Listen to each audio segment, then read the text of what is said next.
ओम शांति।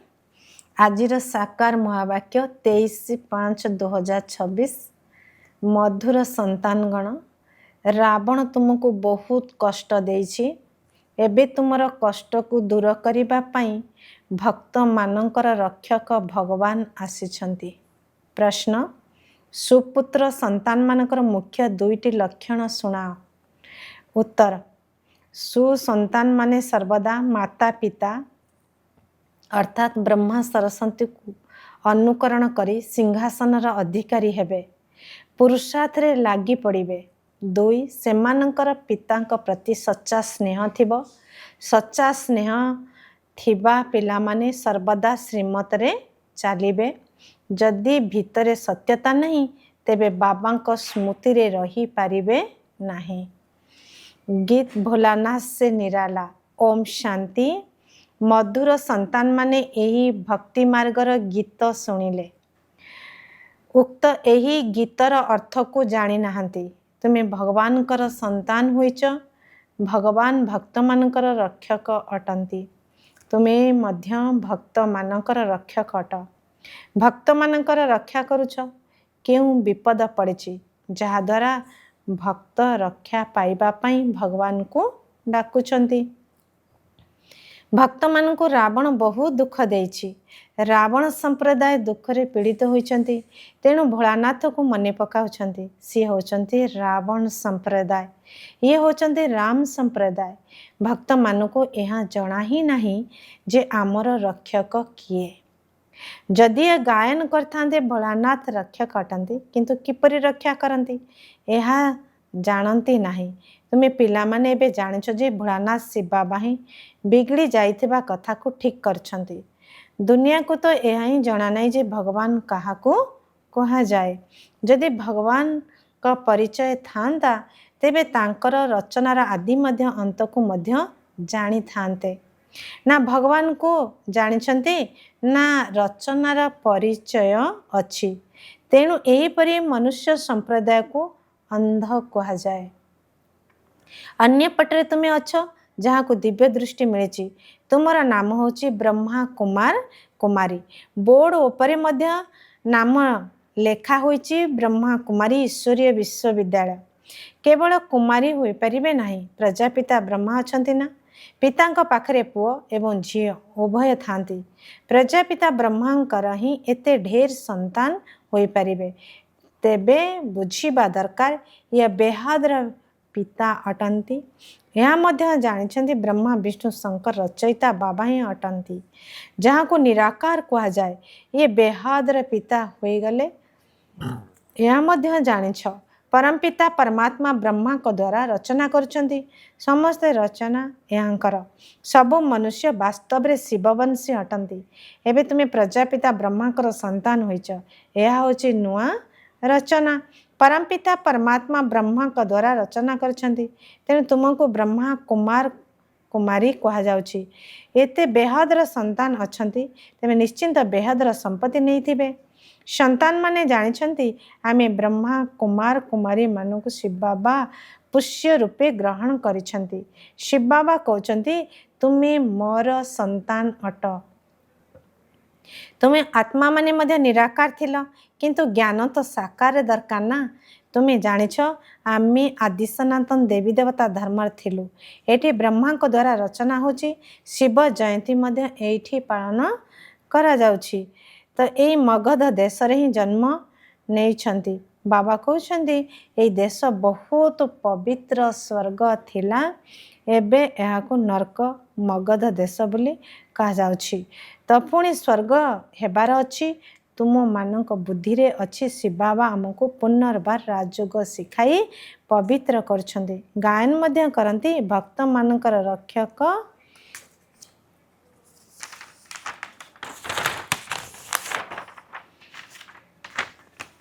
पतित पावन भगवान अटंती। भक्त मान ही डाकुछंती। पतित होई मध्य निजको पतित भाबु नाहंती। बाबा बुझाउछंती तुमे माने समस्ते पतित अट। पावन दुनिया सत्ययुग को, पतित दुनिया कलियुग को कहा जाए। बाबा तुमको सबु सठिक कथा बताउछंती। लक्ष लक्ष वर्षर କିଛି ଜିନିଷ ନଥାଏ। ମନୁଷ୍ୟ ଘୋର ଅନ୍ଧକାରରେ ଅଛନ୍ତି। ଭାବୁଛନ୍ତି କଳିଯୁଗ ତ ଏବେ ଛୋଟ ପିଲା ଅଟେ। ଆଉ ତୁମେ ଜାଣିଛ ମୃତ୍ୟୁ ସମ୍ମୁଖରେ ଉପସ୍ଥିତ।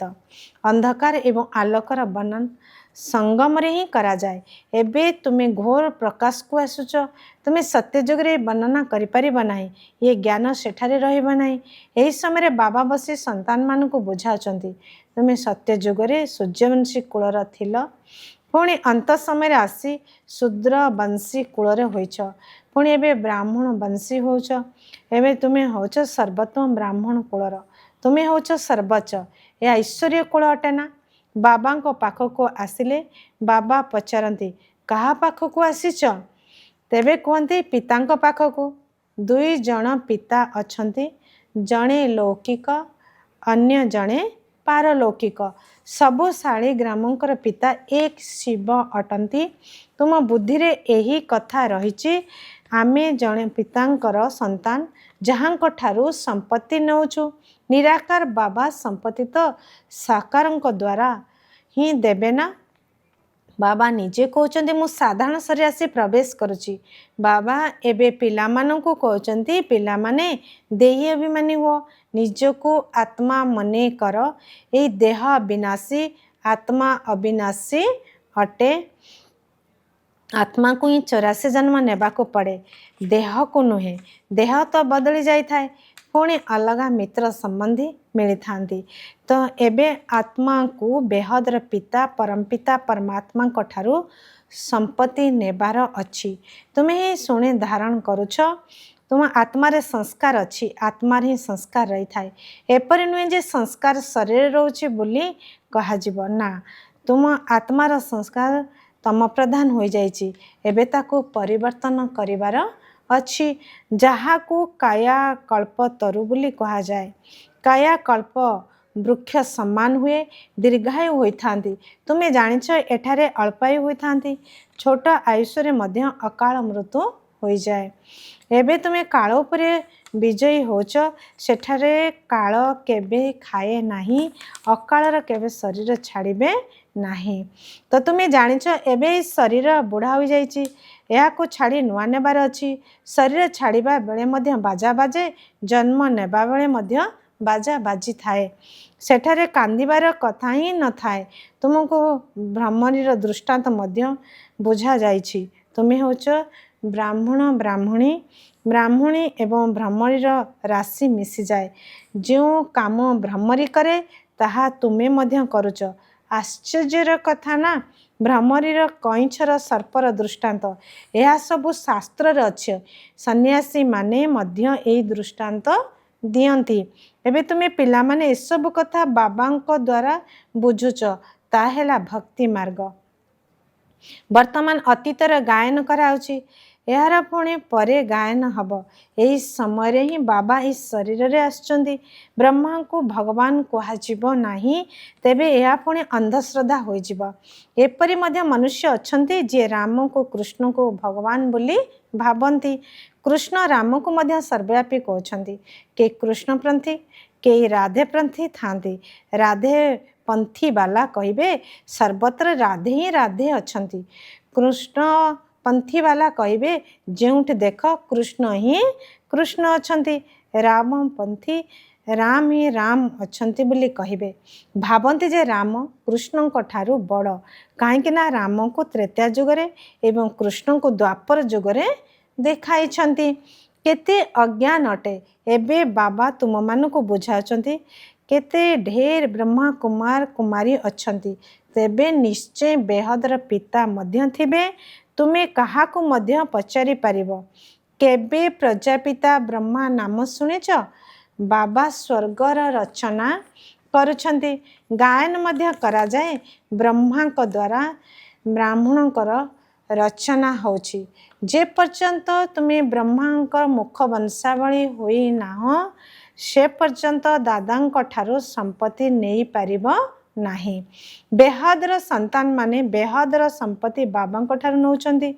ଆଗରୁ ନିଶ୍ଚୟ ନେଇଥିଲ, ନିଶ୍ଚୟ ସ୍ୱର୍ଗବାସୀ ହୋଇଥିଲ, ଏବେ ନରକବାସୀ ହୋଇଛ।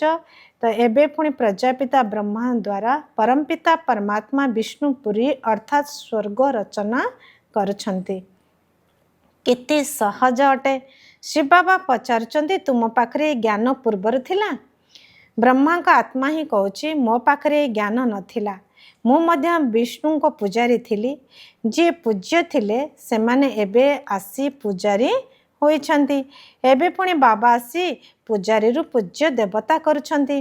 तुमे माने मन भितरे बहुत खुशी हेबा उचित जे वर्तमान परमपिता परमात्मा पुनः आसी आमको पुष्य रूपे ग्रहण करिछंती। मनुष्य मनुष्य को पुष्य करी थांती ना, किंतु मनुष्य अच्छंती बहुत मनुष्य अच्छंती जहाँकर निजर संतान न थांती तेणु पुष्य करि थांती। एबे बाबा जानिछंती मोर संतान माने मते समस्ते रावण र होई जाइछंती तेणु मते आसी पुनर्बार पुष्य करने को पड़िबो। तेणु ब्रह्मा को द्वारा निजर संतान मान को पुष्य करछंती। एहीपरि पुष्य करबा केते आश्चर्य कथा। तुमे ही जानिछ शिव बाबा आमको ब्रह्मा द्वारा पुष्य करिछंती। शिव बाबा कहउछंती मु तुम मानको बेहद सुखर संपत्ति देबा पई पुष्य करिछि। ए ब्रह्मा तो सम्मुखरे ए ब्रह्मा तो सुखर संपत्ति देई परिबे नाही। ए प्रजापिता ब्रह्मा मध्य मनुष्य अटंती ना, कौनसी मनुष्य ज्ञान दे पारिबे नाही। ज्ञान सागर निराकार परमपिता परमात्मा ही ज्ञान दौछंती। ब्रह्मा को अथवा विष्णु को ज्ञान सागर कहा जाए नहीं। ये तीन जनकर महिमा अलगा।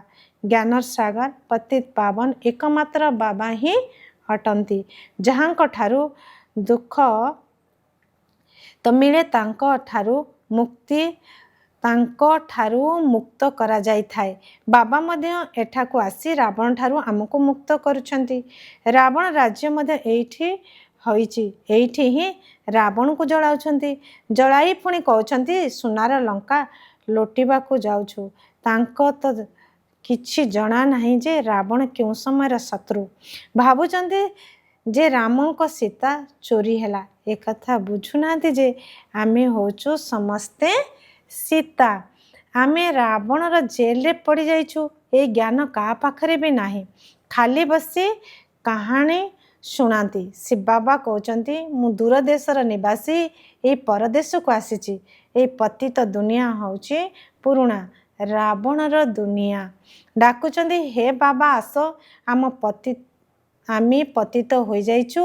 बाबा कहउचंती मते पवित्र करिया पई ए पतित दुनिया को आसीबा को पड़ुछि। मते से शरीर रे आसीबा को हुए जे प्रथम नंबर रे पवित्र थिले, से सुंदर थिले, से बे श्यामल हो जाइछंती। केते विचित्र कथा। श्री कृष्ण को श्याम सुंदर कहीं कहा जाए या कहा को जना नहीं। कारण केवल श्री कृष्ण को सर्प दंशन कला। सत्य जुग रे कौन सर्प आदि थांती। बाबा कहते ये अंतिम जन्म रे मो पाई पवित्र हुओ, तेबे पवित्र दुनियार मालिक हेब। केवल मते मने पकाओ आउ पवित्र हुओ। अल्लाह अर्थात बाबा को मने पकाओ तेबे बे बादशाही तुमर। यह हूँ सहज राजयोग, सहज राजत्व। संतान जन्म हैला आ संपत्तिर अधिकारी हैला। एठारे मध्य पिला माने जानिछंती जे आमे पितांकर होइचु, तेणु स्वर्गर राज्य भाग्य आमे हकदार अटु।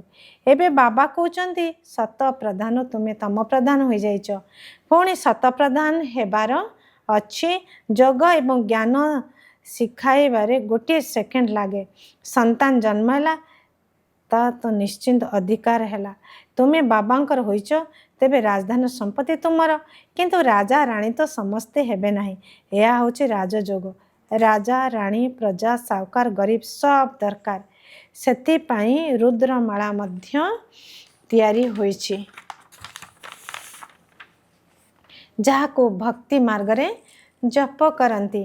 तुमे जानिछ आमे राजयोग शिक्षा को आसीचु। माता पिता को अनुकरण करी सर्वप्रथम सूर्यवंशी चंद्रवंशी हेबा। सी सुसंतान अटे जी माता पिता को अनुकरण करी सिंहासनर अधिकारी होती। तेणु खूब पुरुषार्थ करवा उचित।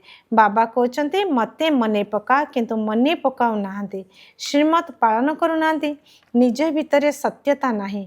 हृदय निर्मल थिले श्रीमत पालन करिवे, बाबा को मने पकाउथिबे। श्रीमत पालन कले ही तुमको जेजे बापा ठारू संपत्ति मिलिबो। ब्रह्मा स्वर्गर संपत्ति दे पारिबे नहीं। जेजे बापा संपत्ति रे नाती मानकर अधिकार थाए। बापांकर संपत्ति रे संतान माने भागीदारी होती, तेणु हकदार अटंती। एठारे तुमको शिव बाबा ठारू संपत्ति मिलुछि। ज्ञान रत्न मध्य तांको ठारू ही मिलुछि। तुम्हें जानिछ आमे ब्राह्मणी पुनः देवी देवता हेबु। जगदम्बा किए? बाबा बुझाउछंती ये ब्राह्मणी थिले, ज्ञान ज्ञानेश्वरी थिले, पुणी राज राजेश्वरी होचंती। तुम्हें मध्य एहीपरि होउछ। अच्छा, धारणा पाई मुख्य सारांश। 1 नंबर, आत्मार जो तम प्रधान संस्कार अच्छी ताकू जोग बल द्वारा परिवर्तन करने हेब, सत प्रधान हेबाकू पड़िबो। 2 नंबर, बाबांक ठारू राज्य भाग्यर संपत्ति नेबा पाई सर्वदा सुसंतान होई श्रीमत पालन करने हेब। सच्चा बाबांक सहित सच्चा होई रहिबाकू हेब। माता पिता को संपूर्ण अनुकरण करने पड़िबो। सदा सर्वदा ज्ञान रत्न दान करने हेब। वरदान, निजर परिवर्तन द्वारा निरंतर विजयर अनुभूति करुथबा सच्चा सेवाधारी भव। कले जेपरी निरंतर योगी होइछ सेपरी निरंतर विजयी मध्य हुओ, ताहले सच्चा सेवाधारी होई जिवो। काहेकि ना विजयी आत्मा जेते बेले प्रत्येक संकल्प रे प्रति पादरे विजयर अनुभव करिथाए, सेते बेले तार परिवर्तन देखि अनेक आत्मांकर सेवा सत होई थाए। तांकर नयन आत्माभिमानी स्थितिर अनुभव कराई थाए। तार चालीचलन बाबांकर चरित्रर साक्षात्कार कराई थाए। मस्तक द्वारा मस्तक मणिर साक्षात्कार कराई थाए। मस्तक द्वारा मस्तक मणिर साक्षात्कार होई थाए। एही भली निजर अव्यक्त चेहरा द्वारा सेवा करुथबा विशेष आत्मा मानकु ही सच्चा सेवाधारी कहा जाए। स्लोगान, गुण बा विशेषता गुड़िक दातांकर दान अटे, तेणु दाता को देखी। स्लोगान, गुण बा विशेषता गुड़िक को दातांकर दान अटे, तेणु दाता को देख व्यक्ति को नुहे। अव्यक्त इशारा, सर्वदा अचल अडल एवं एकर स्थितिर अनुभव कर। आत्मिक स्थिति रहिबार अभ्यास द्वारा जदि वायुमंडल को आत्मिक करदेव, तेबे अन्य सबू कथा गुड़िक सत ही ठीक होइजिब। समस्ते एकमत एवं एकरस होइजिबे। तापरे माया मध्य आसीब नाही, काहेकि ना वायुमंडल शक्तिशाली होइजिब। वायुमंडल को शक्तिशाली करिया पाई जोगर कार्यक्रम रख एवं निजर उन्नति पाई परस्पर भितरे ज्ञानर वार्तालापर क्लास रख, स्नेह मिलन कर, धारणा क्लास कराओ, ताहाले सफलता मिलिजिब। अच्छा, ओम शांति।